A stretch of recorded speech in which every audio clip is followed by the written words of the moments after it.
Proposed book. Outline. The thinker who isn't there. Introduction. The tyranny of the voice. The universal problem. The voice in the head and the suffering it causes. The core koan. If you're not your thoughts, who's thinking them? The promise. This isn't just philosophy, it's a practical guide to disidentification and freedom. The path ahead. A journey through Buddhist wisdom, modern science, and direct personal inquiry. Part 1. Deconstructing the ghost and the machine. Chapter 1. The mind as a phenomenon, not an entity. The uninvited guests, a deep dive into the spontaneous, impersonal nature of thought. Metaphors for the mind. The monkey mind.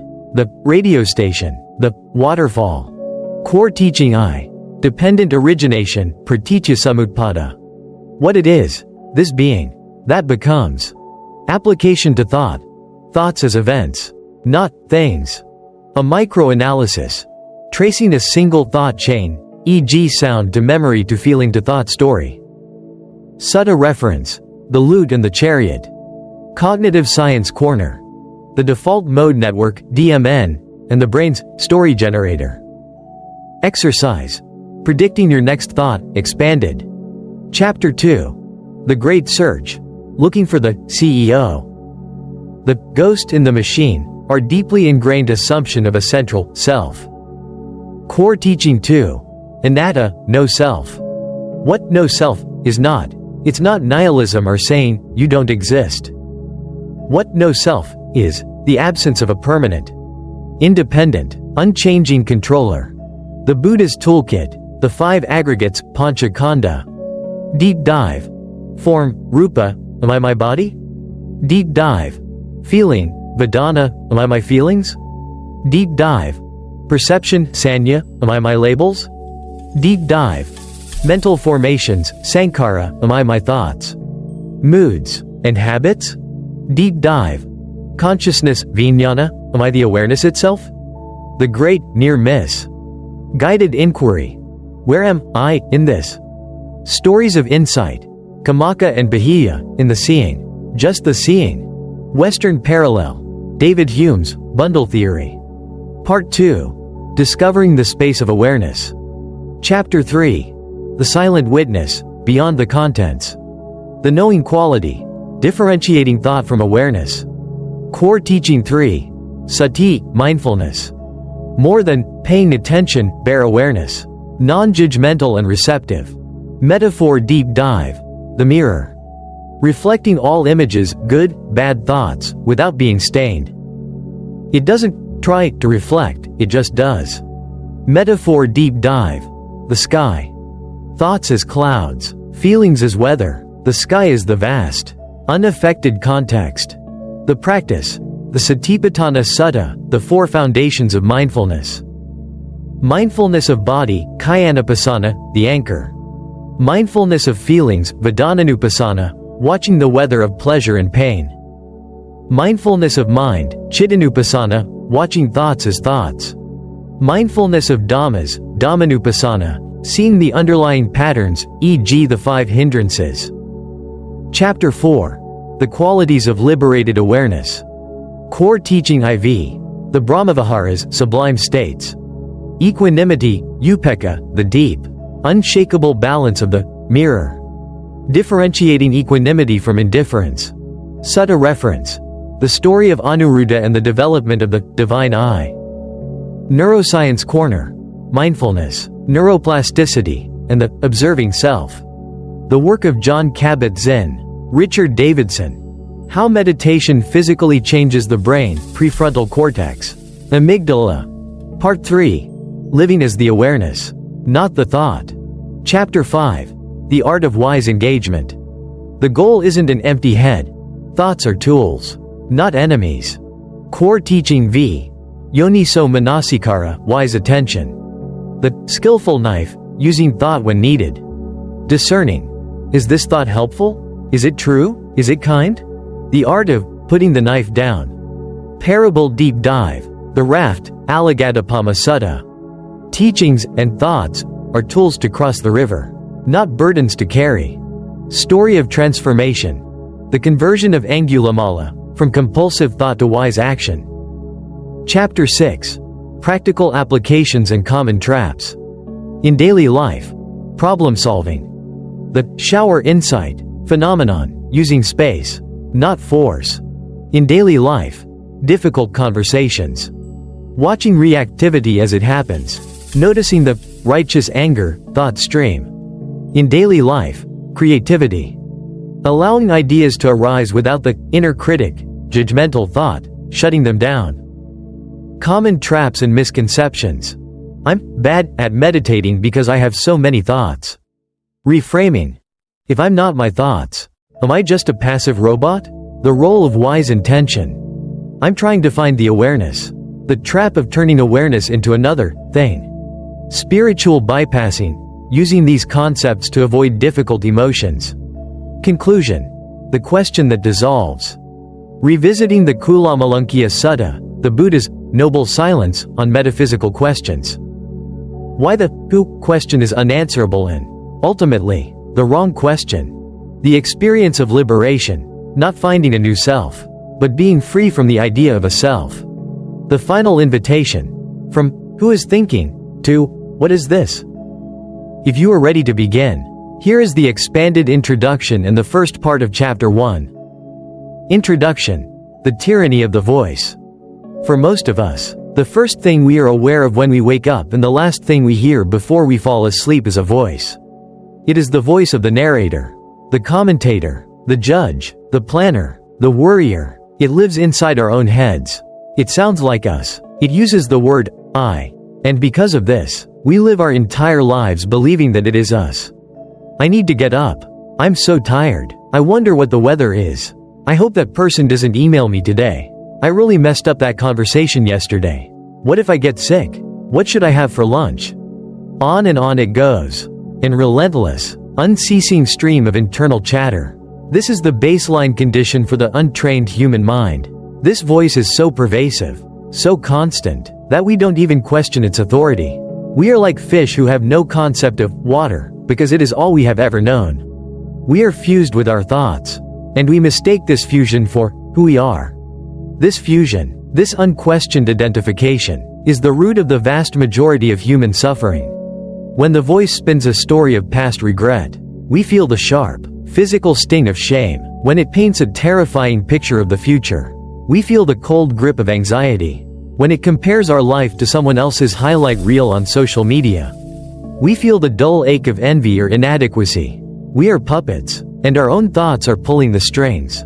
We are living in a self-generated dream, or more often, a nightmare, and we don't even know we are asleep. This book begins with a question that acts as a key to unlock this prison. It is a question that can feel disorienting, even absurd, at first. If you are not your thoughts, who is thinking them? At first glance, it sounds like a riddle. Of course I'm my thoughts. Who else would be? But I ask you to stay with the question. Look at it directly. Have you ever chosen your next thought? Have you ever successfully predicted what exactly your mind will say in 10 seconds? If you truly were your thoughts, wouldn't you have total, effortless control over them? Wouldn't you just choose to think happy, productive, and kind thoughts all day? The fact that you cannot, the fact that thoughts often seem to have a mind of their own, arriving uninvited and overstaying their welcome, points to a profound and liberating truth. The thoughts are happening, but you are not the one doing them. This is not just a clever philosophical idea. It is the central, practical, and revolutionary insight of Buddhist psychology. An insight that modern neuroscience is only now beginning to validate. The core of this teaching is not about replacing your bad thoughts with good ones. It's not about positive thinking or affirmations. It is about a radical shift in identity. It is about the process of disidentification. This book is a journey toward that shift. It is a practical guide for moving your sense of self from the contents of your mind, the chaotic, ever-changing thoughts and emotions, to the context in which they all occur, the clear, silent, and ever-present awareness that is your true nature. We will not be seeking a new, better, self or a spiritual ego. We will be doing the opposite. We will be engaged in a process of deconstruction, of letting go. We will use the wisdom of ancient teachings and the clarity of modern science to look directly at our own experience. We will begin by deconstructing the thinker we believe ourselves to be. We will put the ghost in the machine under a microscope. In Part 1, we will explore the impersonal nature of thought, dependent origination, and take apart the very idea of a solid self, using the Buddha's precise toolkit of the 5 aggregates. In Part 2, once we've seen what we are not, we will turn our attention to what we are. We will explore the nature of Sati, mindfulness, as the silent, spacious awareness, the mirror, or the sky, that witnesses the passing show of the mind without being harmed by it. Finally, in Part 3, we will make this insight practical. This is not about escaping into a meditative cave. It is about living in the world, with all its challenges, but with a new center of gravity. We will learn how to use thought as the skillful tool it was meant to be, without being its victim. The voice in your head will likely not go silent. The radio will keep playing. But after this journey, you will no longer be helplessly lost in the static. You will be the quiet presence in the room, able to listen when you choose, and to rest in the silence when you don't. The ultimate answer to who is thinking is not a new person. The ultimate answer is freedom. Part 1. Deconstructing the ghost in the machine. Chapter 1. The mind is a phenomenon, not an entity. The uninvited guests, the spontaneous nature of thought. Let us begin by observing the mind as a scientist observes a natural phenomenon. No judgment, no preference, just pure observation. What do we actually find? You are sitting at your desk, attempting to focus on a report. You have the clear intention, I will focus on this task. For a minute or two, you succeed. Then, without any warning or conscious decision, a thought appears. I wonder if I locked the car this morning. Where did that come from? You didn't decide to think it. You didn't plan it. It simply arrived. It was an uninvited guest. You mentally check, remember locking it, and return to your report. 30 seconds later, another guest arrives. A vivid replay of an awkward comment you made at a party last week. You feel a flush of embarrassment. Again, you didn't ask for this memory. It just barged in. This is immediately followed by a thought about dinner. A fragment of a song stuck in your head. A flicker of anxiety about a future deadline. And a passing judgment about the color of your office wall. This is the reality of the untrained mind. It is not a calm, orderly kingdom ruled by a wise and benevolent monarch, you. It is a chaotic, bustling train station, with thoughts, feelings, and impulses arriving and departing on their own schedules. They are impersonal phenomena. They are not you. They are things that are happening to you. This simple, direct observation is the first crack in the prison wall of identification. We are conditioned to believe the opposite. Our entire language is built on it. We say, I am thinking, which implies a doer, I, and an action, thinking. We say, I am angry, as if I and anger are the same thing. But look closer. Is it not more accurate to say, thinking is happening, or the feeling of anger is being experienced? This shift in language may seem subtle, but it is the difference between being the storm and being the sky that holds the storm. Why does the mind behave this way? Buddhist philosophy and modern evolutionary psychology offer surprisingly similar answers. The mind is a survival tool. Its job is not to make you happy, its job is to keep you alive. It does this by constantly scanning the past for mistakes, to avoid repeating them, and scanning the future for threats, to avoid or prepare for them. This threat detection and problem-solving machine was incredibly useful when we were hunting on the savannah. But in the modern world, this same mechanism, now supercharged and with no off switch, becomes the source of our anxiety. It chews on a rude email with the same intensity it would a saber-toothed tiger. Because it doesn't know the difference. It just problems. The uninvited guests are, in large part, the random firings of this ancient, over-eager survival hardware. Metaphors for the mind, the monkey, the radio, the waterfall. To grasp this impersonal, chaotic nature, traditions have long used metaphors. The most famous in Buddhism is the monkey mind. Imagine you have given a monkey a microphone and a loudspeaker. The monkey is restless, easily bored, and constantly jumping from one branch to another, from a memory to a sensation, from a plan to a worry, from a judgment to a fantasy. And all the while, it is chattering incessantly into the loudspeaker, broadcasting its every fleeting impulse to you. This is the state of our mind. We are trying to live our lives, but we are being held hostage by a chattering monkey. We try to argue with the monkey, stop worrying, which only agitates it more. We try to placate it, okay, we'll worry for just 5 minutes, but it's never satisfied.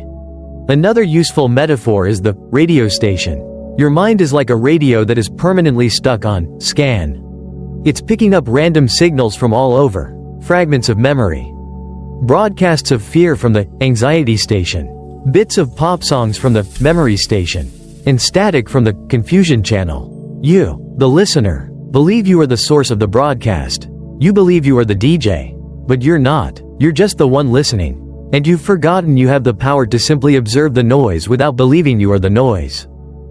Or consider the waterfall. Your thoughts are a relentless cascade of water. When you are identified with them, you are the water. You are swept over the edge, tumbling violently in the current, crashing on the rocks below. You are battered, disoriented, and powerless. The practice of mindfulness, which we will explore later, is the act of stepping out of the waterfall. You find a firm, dry spot on the bank, a place of bare awareness, and you simply watch the waterfall. You can still see the water. You can hear its roar. You can feel its spray. But you are no longer in it. You are not being swept away. You are safe. You are dry. And you are free.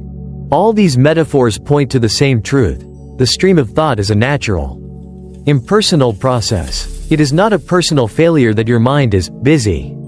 It's not a sign that you are broken. It is simply the default nature of an untrained mind.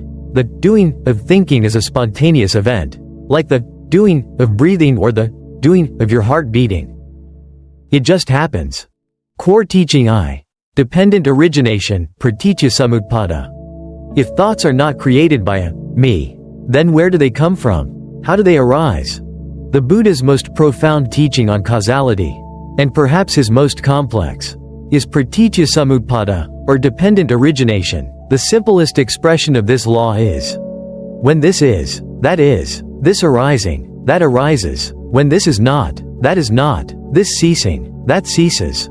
In short, nothing exists in isolation. Everything, from a galaxy to a tree to a single thought, arises in dependence upon a web of causes and conditions. A thought is not a solid thing. It is the endpoint of a chain reaction.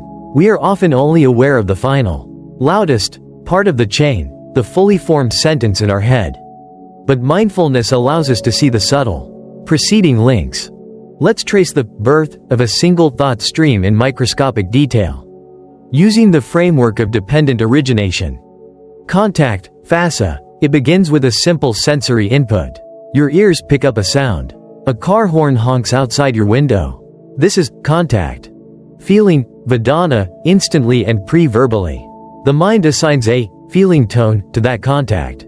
The sound is jarring, so it's labeled unpleasant. Perception, sanya. The mind identifies the sound. That's a car horn. It then accesses a memory. That sounds like the horn of that rude driver who cut me off this morning. Mental formation, sankhara, craving, tanha. This is the key pivot point. The unpleasant feeling plus the rude driver perception combine to trigger a reaction. A flash of irritation, a desire for that unpleasantness to go away. This is the volitional, habitual push back against experience. Consciousness, thought, vijnana, now. The fully formed, verbal thought stream is born from these conditions. The monkey mind grabs the microphone. I can't believe how terrible drivers are in this city. That guy this morning was a total idiot. He could have caused an accident. People are so selfish. This city is going downhill. I hate my commute. Maybe I should move. And just like that, you are gone. You are no longer sitting at your desk. You are lost in a 10-minute angry tirade inside your own head. You are in the waterfall. But did you decide to think that? No. The thought stream arose because of a specific, traceable set of conditions. Sound to unpleasant feeling to perception, memory to reaction to thought story. When you see this clearly, the entire system of blaming yourself for your thoughts falls apart. How can you blame yourself for a natural, impersonal process? You might as well blame yourself for wincing when you touch a hot stove. The thought stream is just a more complex mental wince. This is true for all thoughts. A smell of baking, contact, to pleasant feeling, to grandma's kitchen, perception, to longing, formation, to I miss being a kid. Life was so much simpler then. Thought story. A sight on TV, contact, to neutral feeling, to that's a new phone, perception, to desire, formation, to I wonder if I need an upgrade. My phone is getting old. I should research new plans. Thought story. The thinker is a phantom. There is only the process of thinking, arising and ceasing every moment based on a web of conditions.